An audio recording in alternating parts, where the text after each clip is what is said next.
અમદાવાદમાં રાજુડા નજીક દ્રવિડ શૈલીનું જૈન દેરાસર નિર્માણ પામી રહ્યું છે, જેની સાથે ભોજનશાળા, ધર્મશાળા, બીમાર તેમજ વૃદ્ધ સાધુ સાધ્વીજી માટે વેયાવચ ધામ પણ નિર્માણ કરવામાં આવશે। ત્યારે જિનાલયની મુખ્ય વાત એ છે કે જિનાલયમાં 51 ઇંચના સૌ મુખીજી બિરાજમાન છે, સાથે જ 24 તીર્થંકર તેમજ 9 દેવી દેવતાઓ પણ દેરાસરમાં પ્રસ્થાપિત કરવામાં આવ્યા છે। પ્રાણ પ્રતિષ્ઠાને લઈને દેરાસર નજીક ભવ્ય ઉત્સવની ઉજવણી કરવામાં આવી છે। પાર્શ્વનાથ ભગવાનના જન્મ કલ્યાણક દીક્ષા કલ્યાણકની ઉજવણી કરવામાં આવી રહી છે।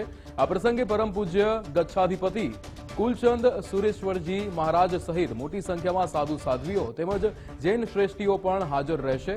મુખ્યમંત્રી ભૂપેન્દ્રભાઈ પટેલ પણ અહીં મુલાકાત લેવાના છે। 8 ડિસેમ્બરના રોજ વહેલી સવારે પ્રાણ પ્રતિષ્ઠા મહોત્સવની ઉજવણી કરવામાં આવશે।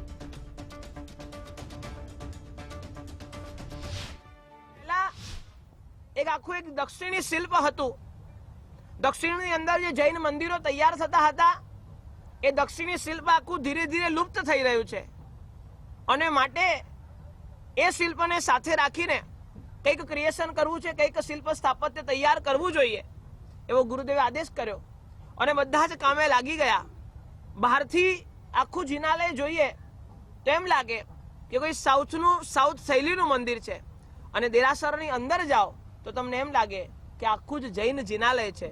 અર્થાત દક્ષિણી શૈલી અને જૈન શૈલી બંનેનો સમન્વય કરીને એક અદ્ભુત શિલ્પ સ્થાપત્ય તૈયાર કરવાનો સંકલ્પ કર્યો।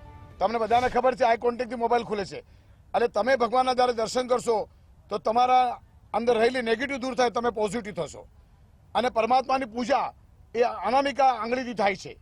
અમારા જૈન ધર્મદર્શન અનામિકા આંગળી કહે છે। એ અનામિકા એ માઇન્ડ કનેક્શન છે। તમારા માઇન્ડના અંદર જે પણ નેગેટિવ ચાલતું હોય, જે પણ નેગેટિવ હોય, પરમાત્માને ટચ એ આંગળીથી કરે તો તમારી નેગેટિવ દૂર થાય, તમે પોઝિટિવ થાઓ।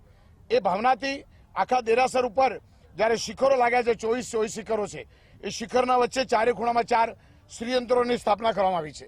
જે પણ વ્યક્તિ અંદર દર્શન કરવા જાય, એ જૈન હોય, અજૈન હોય, કોઈ પણ ભાવથી હોય, એના જે લાગતા ઓળખતા જેની શ્રદ્ધા હોય, એ મંત્ર ગણ્યો હોય, એ મંત્રો એને ફળ્યા વગર રહે નહીં।